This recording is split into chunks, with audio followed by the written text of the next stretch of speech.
In today's video, we're back onto those budget phones, only this time we might have finally come across something that looks to be pretty brilliant value to purchase. So this right here, despite its rather confusing packaging size, is meant to be a smartphone. The phone in question being the Samsung Galaxy S3, which I found when browsing eBay. But this isn't some lucky bidding that got this phone, far from it. These are available on eBay with a buy it now price of around £15 from a variety of different sellers.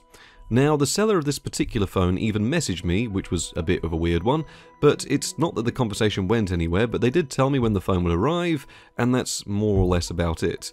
Oh, and some random encouragement to get rid of my old phone. I don't know who's trading in a Galaxy S3, or trading in another phone to get a Galaxy S3, but apparently that's still something they offer today. But more to the point, the phone arrived within 48 hours, and despite packaging that I wish I'd recorded, it was literally just a flimsy plastic bag that it was wrapped in, it seems that the phone has actually arrived fine. It turned on alright, with the remaining battery life left within the device, which, you know, I'm not really expecting. These things are like 12 years old at this point. But before we get into the specs, and of course an attempt of some modding, because you know we're going to try and do that, just how is the phone to use right out of the box? Right, so this is the Galaxy S3 as it's come out of the box. I can see on the camera it's sort of got a bit of a shimmer to it, which I'm assuming is the refresh rate not lining up quite exactly, which is interesting. I mean, in real life. The screen looks great actually, the quality looks amazing. But yeah, what we've got here is a relatively okay phone experience. I mean, it is just an old version of Android. It's very limited in terms of app support, and it's not exactly what I'd call, you know, the quickest device in the world. But the best way to show it to you is just using it, I suppose. I mean, usually I do this in post, but it seems more appropriate just to go through and see what we can do with it in real terms. Web browser on it seems to all work. Google loads up okay. It's not actually that slow, to be honest. I was quite worried that, you know, for a 10-year-old phone running its original operating system, it'd be rather slow, but this is alright to use. We'll try and get some apps on there, of course, which we might actually do in post, but I'd imagine we'll try and get as many points as possible on here. Usually when we're testing phones, though, first problem, trying to load websites. Trying to load websites on the native web browser, outside Google, seems to be a bit of a problem. But we can always resolve that by going onto the Play Store and seeing if the Play Store loads. So what we might do is return back momentarily with a Play Store account and see just how far can we push it on the original operating system before we run into some more limitations, as it were. So we'll go through and we'll do that now. Now, the specs of the Samsung Galaxy S3 certainly are interesting given it was released 12 years ago now, back in May of 2012. I can remember when they came out and being absolutely blown away by the size and the quality of the 4.8-inch AMOLED display. It runs in 720p, which seemed absolutely huge and amazing resolution at the time, and is powered by an in-house Samsung Exynos 4412 CPU with 4 cores that clock in at 1.4 GHz. It runs the well-renowned Mali 400 graphics chip, with this being the MP4 variant, from which my understanding of it is it comes with slightly higher clocks than the regular chip, mostly to cope with that enormous resolution of the era. It has a 2100 mAh battery, which you can conveniently change in seconds because the back comes off this phone, but it is unfortunately limited by 1GB of DDR3L RAM. The speed isn't an issue, but the quantity certainly might be. But for £15, you are getting an absolutely phenomenal level of power. So what's next for the mighty Galaxy S3? Well, the first thing I did after dabbling around and finding out its limitations within the stock environment was take to the XDA forums to see if development for these devices had halted. And to my surprise, which really shouldn't happen now, there is still a huge amount of development across the array of Galaxy S3 devices. And eventually I stumbled upon a release of Android 14 via the legacy fork of Lineage OS, which meant it was time to try and get this thing modded, which proved to be rather complex. So first of all, what we wanted to do was get a custom recovery onto the phone, which usually isn't too much of a problem. The main method I prefer to use with these is install Odin, which is the Samsung flashing software, and from there flash TWRP, which makes the phone act more like a PC with an actual base to install operating systems from. and then you can push packages directly to it more than relying on the very basic recovery mode it comes with. But it was around here that issues became more and more apparent. See, whenever the phone was in recovery mode, Odin would simply not even accept that it was connected for communications. I tried different drivers, we tried different versions of software, we tried installing the ancient entertainment suite and starting with those drivers, but I've never ran into this amount of issues before. We tried using Windows 11, we tried using Windows 10, we tried using Windows 7, we even tried using Windows XP, and there was absolutely no option that would allow for the phone to communicate while in recovery mode. But that doesn't mean we stop trying there, as there are some less than savoury methods to start modifying the phone, mostly KingRoot and KingoRoot, which are often used to root the phone. But the idea was that in theory, with root enabled, we can flash a custom recovery through the phone itself. And KingRoot didn't do anything, but KingoRoot did. It took multiple attempts before it recognised the phone as a Galaxy S3, but eventually the program did initialise, and the phone showed some signs of progress. However, this was short-lived. Across multiple attempts, the device would make only so much progress, and then cut short at the final hurdle. Now, this continued across multiple days, and there was no progress being made. No progress rooting the phone, no progress on a custom recovery, anything I tried just wouldn't work. Now, these issues were echoed over on the XDA forums, with some people even going to the extent of reinstalling their entire computer's operating system to try and get it recognising the phone. Yet it just doesn't work. I don't know whether it's a hardware bug with these phones now they're, aging a little bit, or it is just a problem with the Samsung development. It shouldn't be. I've never ran into these problems before. I've modified no-name phones from China with no problems. Yet, this Samsung just will not take any modifications. So this brings us to a bit of a turn. So we're getting an older higher-end smartphone for next to nothing.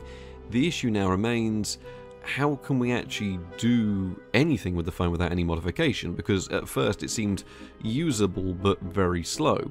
Well, we've done it before, we're just very limited to how deep we can go with modifications. In terms of the launcher, I removed the frankly rather dated and bloated Samsung launcher, which although not bad, wasn't without its own issues, mainly RAM use, and although it's lovely and nostalgic to look at, that's the only thing it's got going for it. I opted for Nova Launcher because I've apparently paid for a version of that sometime before in the past, and with that running, it was generally a lot quicker to get around the Android environment. Nothing too spectacular, but it was a start.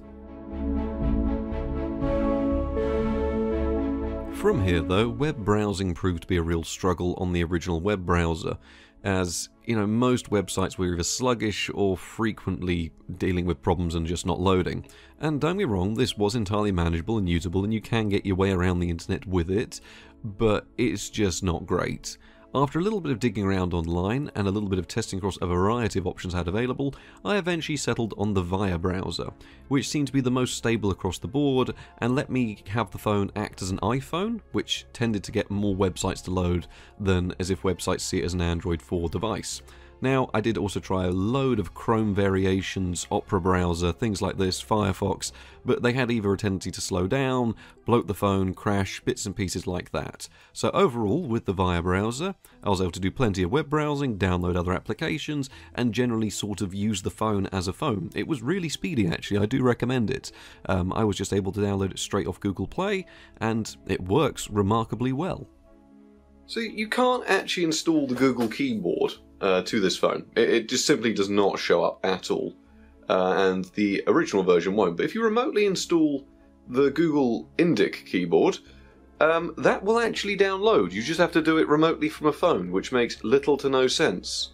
Because as it stands, the old keyboard on here is horrible. So that should now be installed, meaning that if we go to anywhere on here,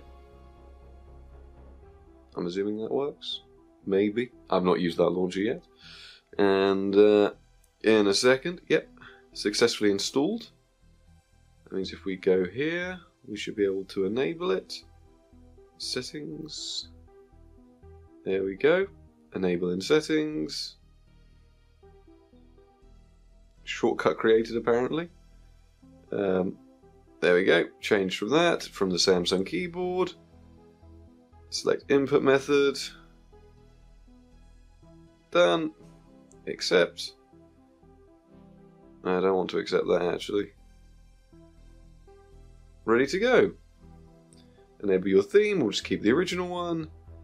And that means now, when we access something, we get a nice, modern Google keyboard. That's a bit ridiculous. Oh, and now it's doing OK Google. Now, a lot of people will be asking though, what about in terms of gaming? And this was one area the phone has always impressed me in. All those years ago when I saw it with a huge display, high resolution, the AMOLED technology, it was quite a thing to see back then. But the real question is, over a decade later in 2024, how does the Galaxy S3 handle itself in the benchmarks? Starting things off, we have Oddworld Munch's Odyssey, and given the sheer intensity of the game and its original Xbox origins, it was impressive to see the game running here in its full native high-definition resolution.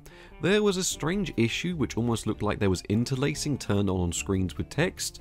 Nothing unplayable, but definitely something I've never really seen before. But still, other than that, the performance was fantastic, the game looked great, and it was more than playable on the phone.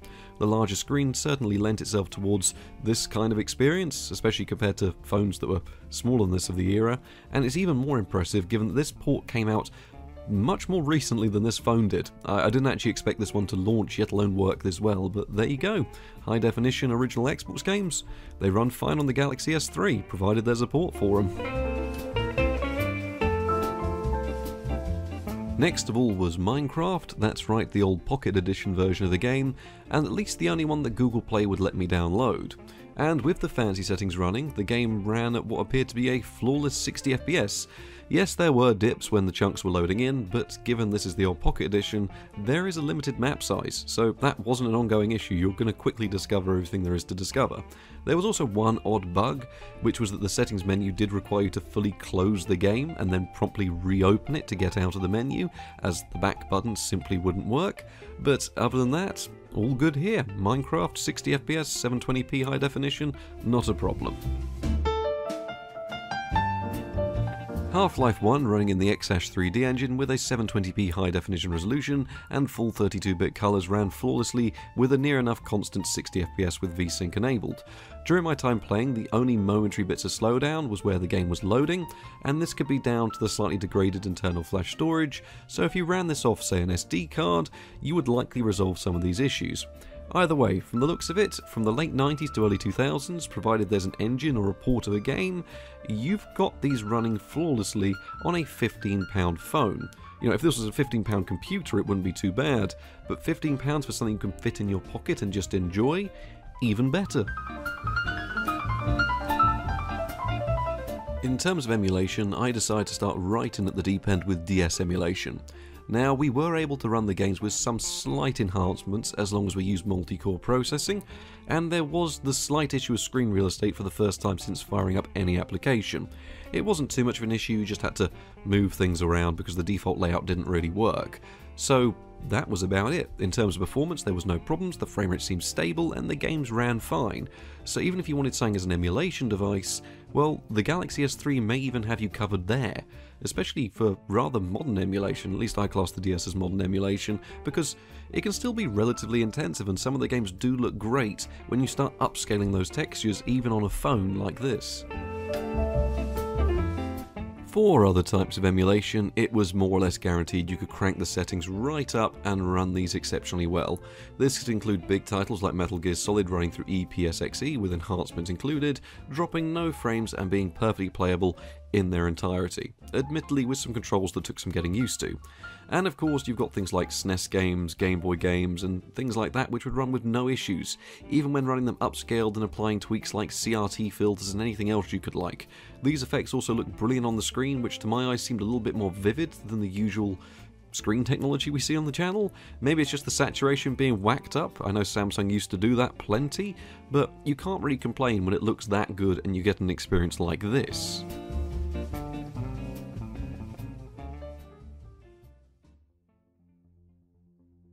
Generally though, one of our main limitations was the Android 4.4.4 operating system.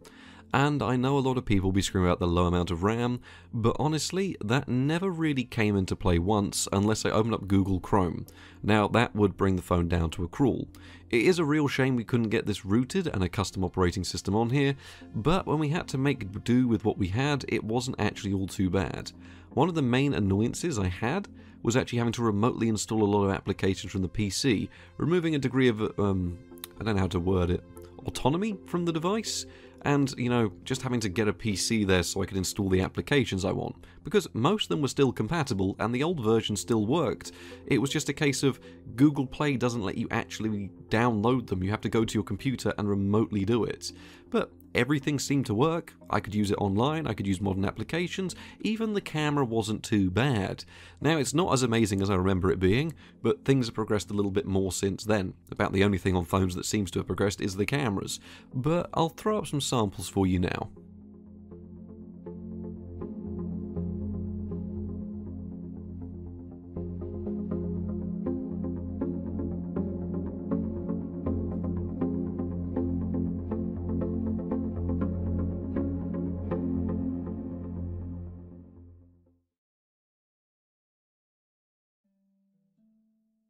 So there we have it. You can get a full Samsung Galaxy S3 phone for a buy it now price of £15, and this generally seems to be available worldwide. And do I recommend it? Well, if you could easily root this thing and throw on a custom ROM, then yes, instantly. However, maybe I got a bit of a dud, and maybe that's why these things are cheap. Maybe there is just a hardware defect that I don't know about. I even went to the Discord for help, and even the methods suggested there just simply wouldn't work on this phone. It's not an obscure device. I've managed to root even a Cubot X9 phone and throw Android 7 on there, but I'm really stumped here. But even in its current state, you do have to weigh it up. You are limited, but it is certainly usable, and it's a lot more usable than some people online would lead you to believe. Most people seem to say 1GB of RAM is completely unusable. Well, that's nonsense. You can use this phone. I've been using it for a couple of months now. Maybe you just want a backup phone or a throwaway device for emulation. There are still certainly uses for this device, and in this price bracket, it's hard to really not recommend it if you could find a use for it. Anyway, thank you very much for watching. I hope you've enjoyed the video. Good night.